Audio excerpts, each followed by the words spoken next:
Hey friends, it's Jimmy here with my usual quick reminder to hit the notification bell and turn on all notifications. Now, with that said, let's get into some truly fascinating historical mysteries. In ancient Greece, high on the slopes of Mount Parnassus, a mysterious woman sat in a dark chamber and spoke with the voice of a god. Shrouded in sweet smelling fumes and holding sacred laurel leaves, the Oracle of Delphi would fall into an otherworldly trance. She would then deliver cryptic prophecies that could sway the fate of kingdoms. Was the Pythia, Delphi's famous priestess, truly channeling Apollo's divine spirit, or were more earthly forces behind her visions? This question has captivated scholars and scientists for centuries, and the truth likely lies somewhere between myth, botany, and geology. For over 1,000 years, people from across the ancient world trekked to Delphi to seek guidance from the Pythia. No major decision, whether to wage conflict or establish a new colony, was made without consulting this oracle, whose words were believed to carry the wisdom of Apollo. The Greeks believed that during her prophetic trance, Apollo's spirit took over the Pythia's body, changing her voice and filling her with divine frenzy. Ancient observers like the geographer Strabo and the historian Plutarch noted that the priestess's inspiration came from a mysterious vapor rising from a chasm beneath Apollo's temple. While the Pythia's prophetic gift was revered as a miracle, modern researchers have hunted for a more scientific explanation. According to legend, the prophetic powers of Delphi were discovered by chance. A shepherd named Coretus noticed his goats acting strangely near a fissure on Mount Parnassus. When he drew close, he was suddenly overcome by visions and the voice of Apollo. The spot was declared holy, and a woman was appointed as the first Pythia to sit on a tripod over that fissure and channel the god's voice. Ever after, each oracle day began with the sacrifice of a goat to ensure Apollo's favor, before the priestess took her seat for the trance. In ancient times, the Pythia's ritual prior to communing with Apollo followed an extremely strict routine. She purified herself in the sacred spring and likely sipped its waters. She burned offerings of barley and laurel leaves, and she chewed on Apollo's sacred bay laurel. Thus prepared, she would descend into the temple's inner sanctum, known as the Adyton, that lay below the main floor. There, seated on a high three-legged tripod above the hidden chasm in the earth, the priestess inhaled whatever vapors emerged while she fell into her trance. Only the temple staff could peer into the depths, and petitioners stood just outside, listening as the Pythia's voice, distorted by the trance, issued from the darkness. Her utterances were often cryptic and raw. Temple priests sometimes later shaped her words into poetic verses before relaying Apollo's message to those waiting. To the awestruck visitors, it truly seemed that a mere mortal had been filled with the spirit of a god. For a long time, scholars dismissed the idea that the Pythia's trance had any physical cause. When early 20th century excavators failed to find a cleft or fumes at the site, influential experts argued that the ancient stories of intoxicating vapors were mere folklore. They suggested the oracle's state was a form theater rather than chemistry. This skepticism prevailed for decades, until a fresh scientific investigation in the 1990s turned the tide. A multidisciplinary team led by a geologist found that two tectonic fault lines intersect directly beneath the Temple of Apollo at Delphi. The surrounding bedrock is rich in petrochemical deposits, and seismic activity along the faults could have released underground gases right into the temple's closed inner chamber. Tests of spring water near the temple revealed traces of light hydrocarbons, notably methane, ethane, and ethylene, that matched the types of fumes ancient writers had hinted at. Ethylene was a particularly compelling find. This gas has a sweet odor, and Plutarch noted the Delphi vapors smelled like perfume. Further, it's known to induce euphoria and hallucinations in low to moderate doses. Even the more frightening aspects of the Delphic trance can be explained by this geology. Plutarch observed that usually the Pythia's trance was peaceful, but on rare occasions she would erupt in wild convulsions, shrieking incoherently, and such a delirium once proved fatal. Modern toxicologists note that inhaling hydrocarbon gases can indeed produce both scenarios. Most subjects experience a manageable out-of-body trance, but in certain individuals the same dosage can be fatal. It appears that Delphi's priestesses were, quite literally, getting high on natural petrochemical fumes seeping from the earth. This scientific detective work has lent credence to what the ancients claimed all along. Plutarch himself noted that by the 1st century AD, the once robust vapors were growing weak. He stated that this caused the oracle's powers to wane, which is exactly what we would expect if the geological source had begun to run dry.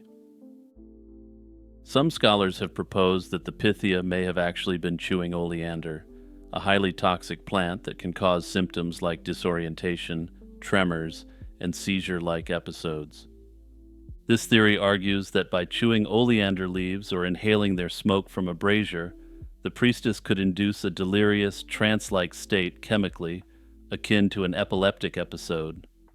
Oleander poisoning can very easily be lethal, so if this was part of the ritual, it would have required careful dosing. This could perhaps explain why the Pythia only operated on specific days under controlled conditions. Some have even speculated that a combination of oleander's toxins and ethylene gas might have jointly contributed to the oracle's trance.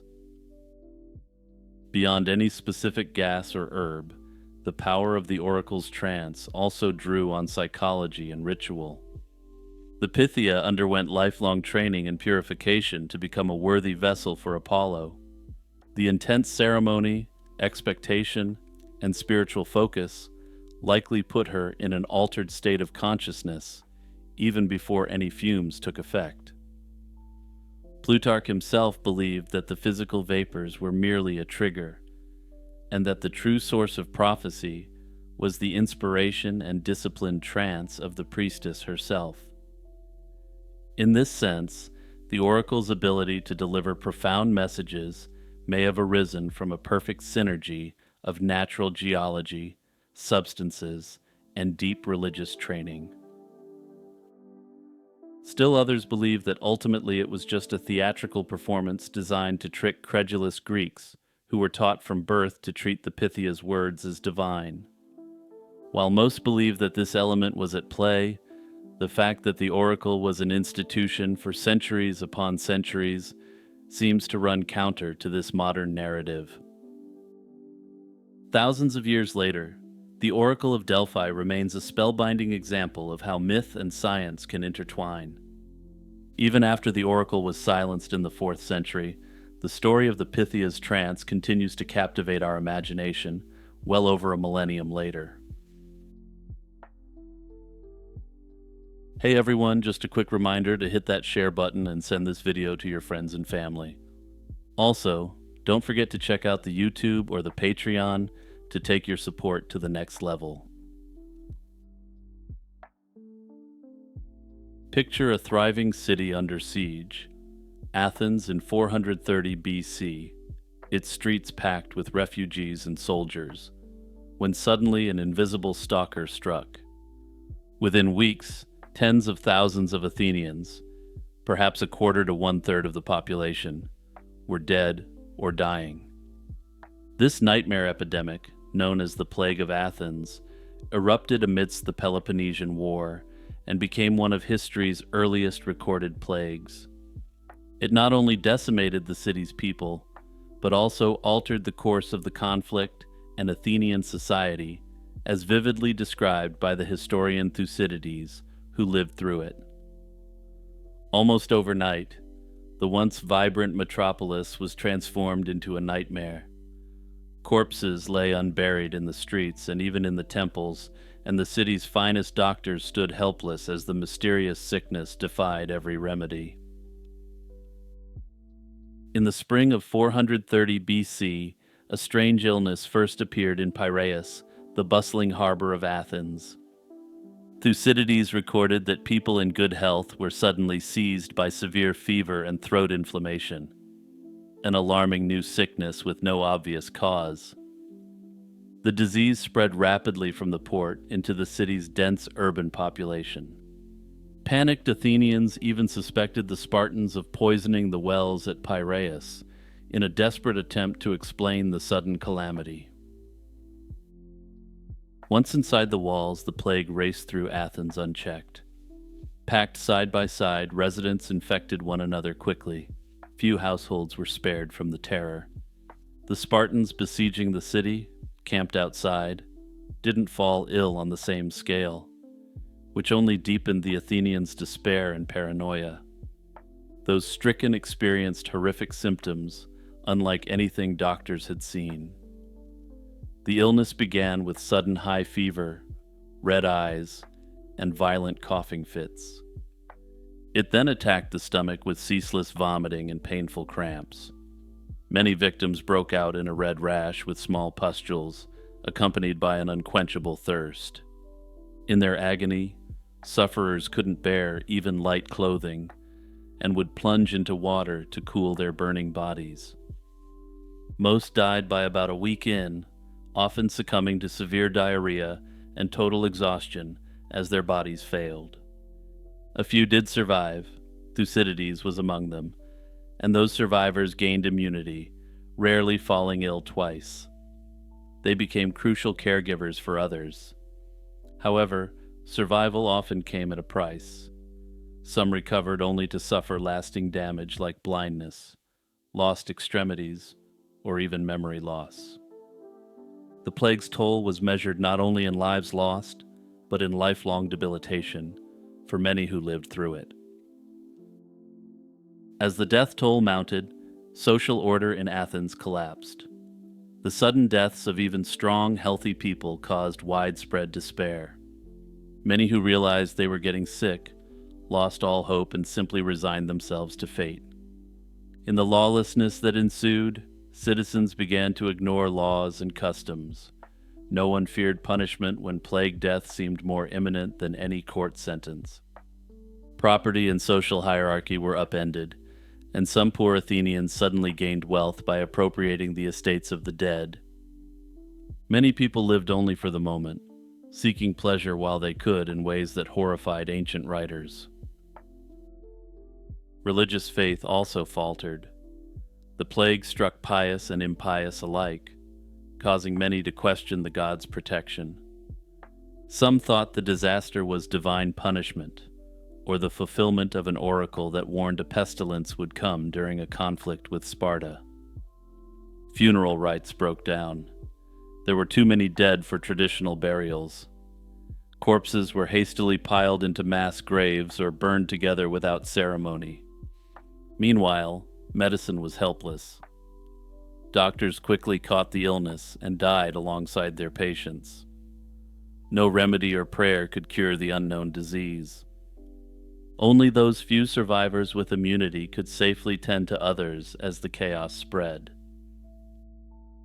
Among the dead was Athens' leading statesman Pericles, who succumbed to the illness in 429 BC.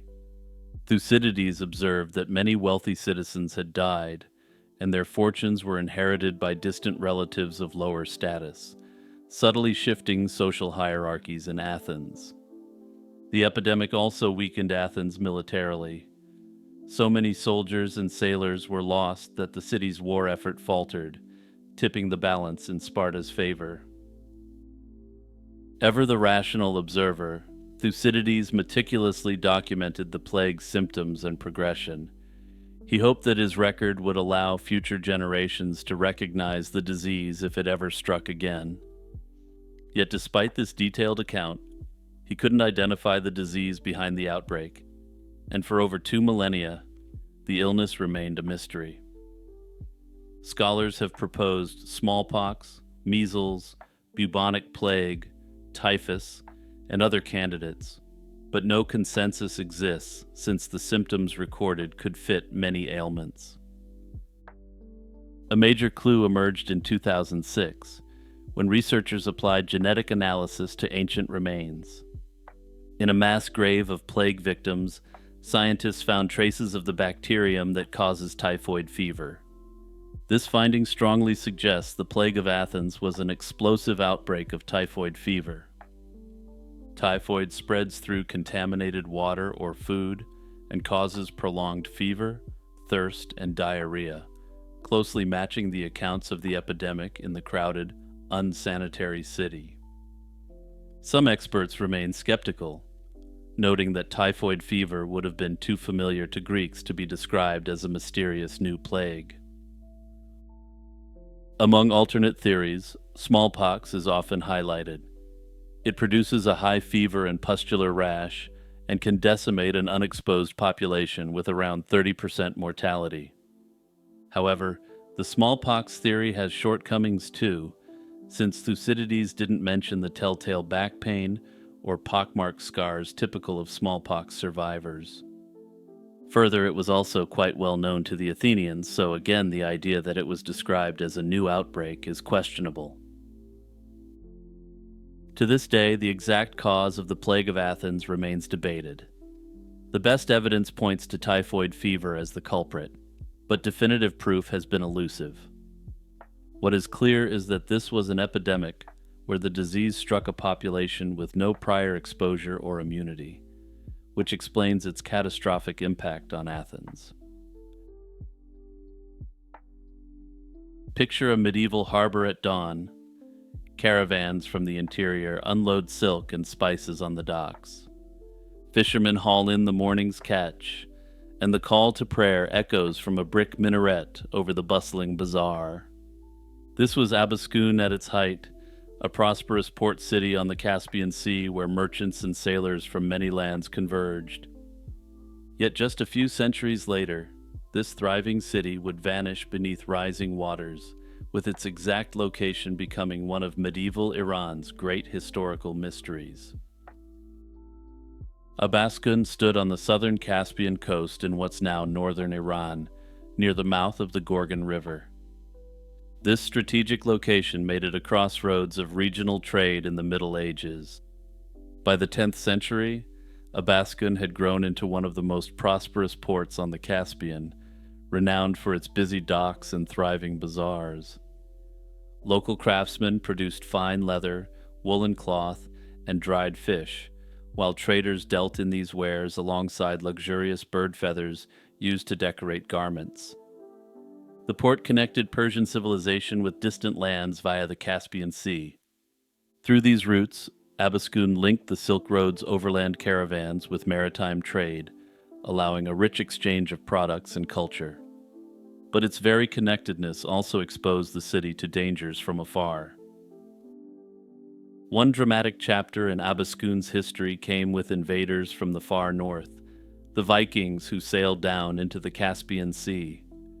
In 910, Norse marauders stormed Abiskoun and nearby towns, seizing treasure and captives until local fighters rallied and finally drove them off.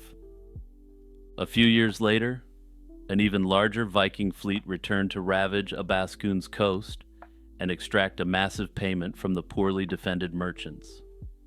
For Abiskoun's inhabitants, unaccustomed to seaborne invaders, the sight of these marauders was a terrifying shock.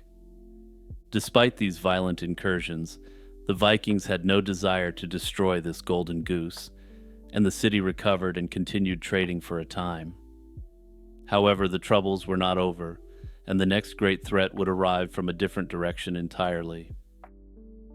In 1220, the Shah of the Khwarezmian Empire, a realm that spanned Persia and Central Asia, arrived on Abiskoun's shore as a desperate fugitive. He was fleeing from the Mongol armies of Genghis Khan. According to chronicles, the defeated Shah took refuge on a small island near Abiskoun's coast. This was likely one of the swampy barrier isles in the southeastern Caspian. There, within sight of Abiskoun's harbor, the exiled monarch succumbed to illness and died, ending the Khwarezmian royal line on a forlorn Caspian sandbar. Some believe that the Mongol forces razed the city at that time, though the historical records are unclear. Whatever the case, the city did rebuild following the Mongol invasion. In the decades that followed the fugitive Shah's demise, Abaskin's fate was sealed not by Mongol swords or any human invader, but by the sea itself. By the mid-14th century, geographers noted that Abaskun had been submerged by the rising Caspian Sea. The Caspian has a history of unpredictable water level swings, and around this time its waters suddenly swelled. Medieval accounts explain that the mighty Oxus River, or Amu Darya in modern terms, temporarily changed course into the Caspian. This in turn flooded the coastal plain with an immense influx of water. Usually the Oxus flowed into the distant Aral Sea, so this diversion was an exceptional event that caused a dramatic rise in the Caspian's level. Abaskun, which had by then effectively turned into an island, was ultimately swamped by this deluge, and the city was literally washed off the map. The sea claimed everything: the harbor, the market, the homes, leaving nothing but water where a city had once stood. The catastrophe left such an impression that even centuries later, Abaskun was remembered as a missing Silk Road port, thought to lie beneath the Caspian's waves. With Abaskun lost underwater, explorers and archaeologists later searched for any trace of its ruins. In the 1930s, a Swedish archaeologist suggested that a ruin-rich site called Gumish Tepe could mark the location of Abaskun. Many researchers today consider this area a strong candidate for the lost port. Brick foundations and artifacts have been found there, but much of the site is still submerged, and no definitive excavation has yet confirmed it as Abaskun's resting place. The shoreline has shifted so much over the centuries that pinpointing the old harbor is difficult without further research.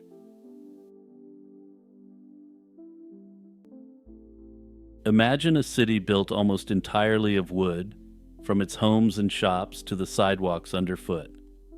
Now picture that city after a rainless summer, its timbers dry as tinder, when a spark hits at exactly the wrong place. In October 1871, that spark found Chicago, and within hours an inferno engulfed the metropolis.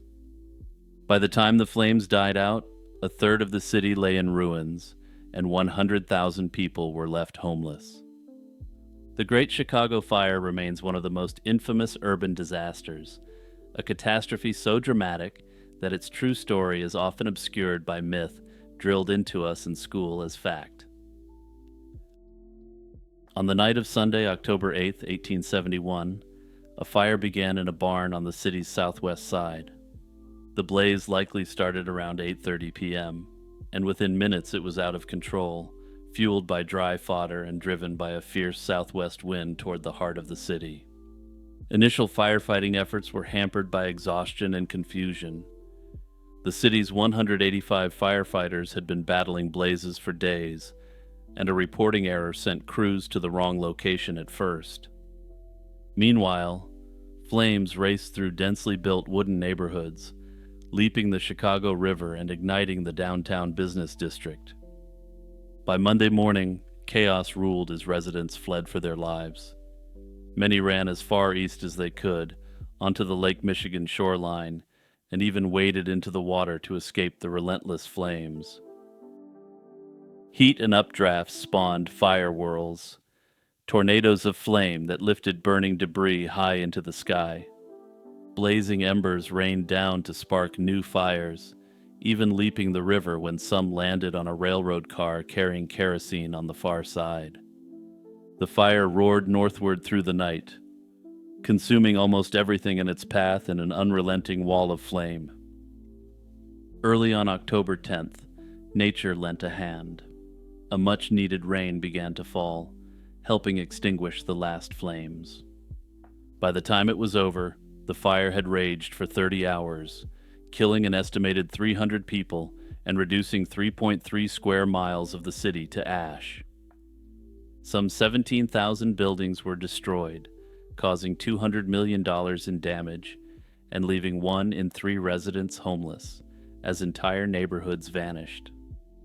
Large portions of Chicago were now a smoldering wasteland of charred rubble and chimneys as far as the eye could see. The exact cause of the Great Chicago Fire was never officially determined, though there is, of course, a story I assume the vast majority of you are already familiar with as historical fact. Popular legend blames a cow in Catherine O'Leary's barn, kicking over a lantern and starting the blaze. Mrs. O'Leary denied this story, and historians have cast doubt on the cow and lantern tale. It was an easy scapegoat, but no evidence ever proved the cow story true. Other theories suggest a neighbor's accident, or even a falling meteor could have sparked the blaze. In fact, other devastating fires erupted that same night around Lake Michigan, lending some credence to the meteor theory. Some scientists believe that this debris could have sparked a trail of fires when combined with the dry conditions. In truth, all we know is that the fire likely began in or around the O'Leary barn that night. Whether through human carelessness, bovine negligence, or a celestial object, a small flame caught hold and found perfect conditions to explode into a firestorm.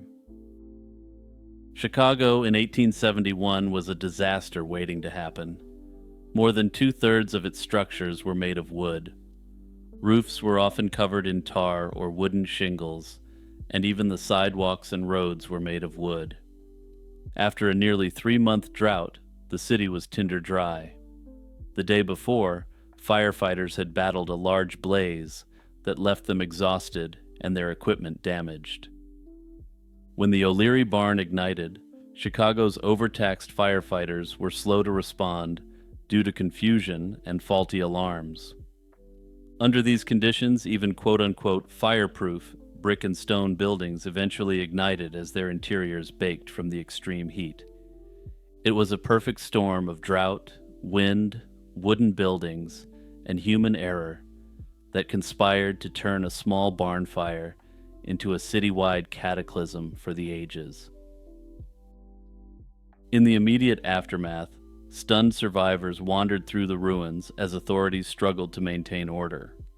Reports of looting forced officials to summon militias, and martial law was declared for weeks. Relief efforts began at once. Aid poured in from across the country and overseas to help the 100,000 displaced residents. The British sent assistance. A donation from England helped establish Chicago's first free public library as a symbol of the city's rebirth. Fortunately, key infrastructure such as railroads and stockyards lay outside the burn zone and continued to function, so the city's economic lifeline survived to fuel the recovery. Rebuilding began immediately. Within weeks, Chicago elected a new mayor who pushed for stricter building codes and fire safety measures. The city soon passed regulations requiring fireproof materials, spurring a shift from wood to brick and stone in new construction. Chicago's population grew from about 324,000 before the fire to nearly 1 million by 1890. In the following decades, Chicago became a center of architectural innovation, giving rise to some of the world's first modern skyscrapers.